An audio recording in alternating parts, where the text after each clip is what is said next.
آخرت بنانا ہمارا اصلی کام. اسی لیے قرآن نے صاف اعلان کر دیا کہ جن لوگوں نے اس دنیا کے اندر دنیا بنانے کو اپنا اصلی کام سمجھا اور دنیا بنانے میں بس کھپ گئے، ان کا انجام اللہ نے بیان کیا. من کان یرید العاجلۃ عجلنا لہ فیہا ما نشاء. جس آدمی نے ارادہ کیا دنیا کا، کیا مطلب کہ کچھ بھی ہو میری دنیا بن جاوے، بس یہی اس کی زندگی کا مقصد ہے، یہی ساری اس کی دوڑ دھوپ کا گویا کہ خلاصہ ہے کہ کچھ بھی ہو میری دنیا. من کان، میں یہ قرآن ہے، من کان یرید العاجلۃ، جس نے ارادہ کیا عاجلہ کا، جلدی والی چیز کا مراد دنیا. نوتی من کان اجلنا لہ فیہا ما نشاء، ہم اس کو جلدی میں جتنا چاہیں گے دنیا میں دے دیں گے. اور لمن نشاء، ہر کسی کو نہیں جس کو چاہیں گے، لیکن چونکہ اس کی سوچ کیا ہے، کچھ بھی ہو میری اور میرے گھر والوں کی کیا بن جاوے دنیا.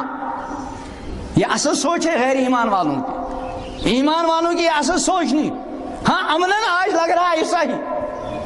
اس کے بعد کیا فرماتے اس کو ذرا توجہ سے سنیے کہ جو کچھ ہم کو دینا ہوگا دنیا میں دیں گے اور جس کو چاہیں گے دیں گے، لیکن اس کے بعد انجام کیا ہے؟ ثم جعلنا لہ جہنم، پھر ہم اس کے لیے کیا رکھیں گے؟ جہنم. ہو جائے گا بھی کیسے؟ یصلاھا مذموما مدحورا، ذلیل خوار ہو کر جہنم میں داخل ہوگا. یہ ایک سوچ یہ ہے کہ کچھ بھی ہو میری اور میرے بچوں کی کیا بن جاوے دنیا. عملاً آج امت کی اکثریت کی یہ سوچ بن چکی ہے اور اس کا احساس بھی. ایمان والے کی یہ سوچ نہیں. ایمان والے کی سوچ کیا ہے؟ ومن کان یرید الآخرۃ، جس نے یہ ارادہ کر لیا کہ میری آخرت بن، کچھ بھی ہو، میرا بنگلہ بنے یا زندگی بھر جھونپڑی میں رہنا پڑے، میری سواری مجھے ملے یا زندگی بھر پیدل چلنا پڑے، مجھے عالی شان لباس میسر ہو یا زندگی میں بھر پھٹے پرانے کپڑوں میں زندگی گزارنی پڑے، مجھے معیاری کھانا ملے یا زندگی بھر بس بقدر ضرورت تھوڑا بہت جسے میں زندہ اتنا ملے، اس کی یہ سوچ ہے کچھ بھی ہو میری کیا بن جاوے آخرت. من کان یرید الآخرۃ، جس نے ارادہ کیا کچھ بھی ہو میری آخرت. اور مسلمان کی یہ سوچ ہونی چاہیے کچھ بھی ہو، کچھ بھی ہو، مجھے کوئی کتنی بھی قربانی دینی پڑے. ظاہر بات ہے ایک آدمی کی آمدنی تھوڑی سی، اب وہ اس تھوڑی سی آمدنی کے ذریعے اونچا بنگلہ بنا نہیں سکتا، عالی شان گاڑیوں کا انتظام کر نہیں سکتا، بہترین اسکولوں کے اندر اپنے بچوں کی تعلیم کا انتظام کر نہیں سکتا، لاکھوں روپے اپنی بیٹی اپنے بیٹوں کی شادی میں خرچ کر نہیں سکتا، وغیرہ وغیرہ. اس لیے اس نے کچھ بھی ہو، یہ ان کام میں سے چاہے کوئی کام بھی نہ ہو، میں اپنی آخرت کو داؤ پر نہیں لگاؤں گا. حلال کے 200 روپے، حلال کے ماہانہ 5000 روپے مل رہے ہیں اور موقع ہے میں رشوت کے نام سے، چائے کے نام سے رشوت 50,000 1 لاکھ کما سکتا ہوں، لیکن کچھ بھی ہو میں نے ارادہ کر لیا میری آخرت بن جاوے، میں ان 5,000 پر پیٹ پر پتھر باندھ کر گزارا کروں گا لیکن اپنی آخرت پر آنچ آنے نہیں دوں گا. ومن اراد الآخرۃ، جس نے ارادہ کیا کچھ بھی ہو میری آخرت بن جائے، اور اس کے بعد وسعى لها سعيها، اور لگ گیا آخرت کے بنانے کے کام میں، لگ گیا.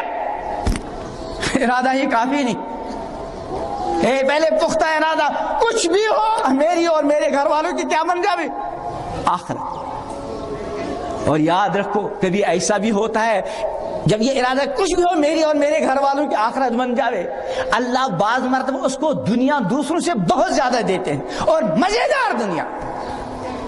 لیکن اگر آخرت نہیں بن رہی، کتنی بھی دنیا ہو وہ مزیدار دنیا نہیں. یہ تو قرآن نے خود ارشاد فرمایا کہ مزیدار دنیا ایمان والوں کو ملتی ہے. من عمل صالحا من ذکر او انثى وهو مؤمن فلنحيينه حیاتا طیبہ.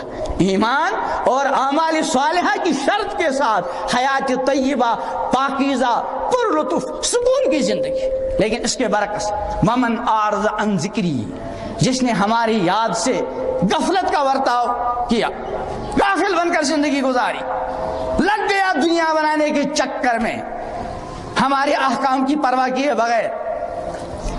فرماتے ہیں آخرت میں ہی تو جو کچھ ہونا وہ ہوگا ہی، دنیا میں کیا ہوگا؟ فرمایا فَإِنَّ یقیناً بلا شبہ فَإِنَّ لَهُ مَعِیشَةً ضَنْکَا، بے شک اس کے لیے بے چینی کی زندگی، اربوں کم کی دولت ہو، بے چینی کی زندگی دنیا میں بھی. اور آخرت میں وَنَحْشُرُهُ يَوْمَ الْقِيَامَةِ أَعْمَى، قیامت کی طرح اندھا بنا کر اٹھائیں گے اس کو. قال رب لما حشرتنی اعمى، عرض کرے گا پروردگار آپ نے اندھا بنا کر مجھے اٹھایا کیوں؟ وقد كنت بصیرا، میں تو دنیا میں بینا تھا. رب کیا فرماتے ہیں؟ قال كذلك اتتك آیاتنا، بندے دنیا میں تیرے پاس میری آیات، میرے احکام آئے تھے، فنسیتها، تو نے تم کو بلا ہی دیا. جیسے تو نے دنیا میں میرے احکام کو بھلایا، میری آیات کو بھلایا، کذالک الیوم تنسیٰ، اسی طرح آج تجھے بھلایا جائے. اور یاد رکھیں جس کو اللہ بھلا دے اس سے کوئی یاد رکھنے والا، جو انبیاء، اولیاء، بزرگان دین، علماء ربانی کی سفارش کا معاملہ ہے، وہ اس آدمی کے لیے جس کو اللہ نے بھلایا. تو قرآن نے خود ارشاد فرمایا من ذا الذی یشفع عندہ الا باذنہ، کون ہے جو اللہ کی اجازت کے بغیر سفارش کر سکے؟ وہ تو انبیاء کے اعزاز کو ظاہر کرنا ہوگا، اولیاء کے اعزاز کو ظاہر کرنا ہوگا، علماء اور محدثین کے اعزاز کو ظاہر کرنا ہوگا کہ جن لوگوں کو اللہ کو، جن لوگوں کے بارے میں اللہ نے طے کیا کہ ان کو جنت میں بھیجنا ہے، انبیاء کے اعزاز کو ظاہر کرنے کے لیے ان کو سفارش کا موقع کہ فلاں پیغمبر کی سفارش سے اتنے لوگ جنت میں گئے. لیکن وہ وہی ہوں گے جن کا اللہ نے جنت میں بھیجنا طے کیا ہو. جن کو اللہ نے بھلا دیا اس سے کوئی یاد رکھنے والا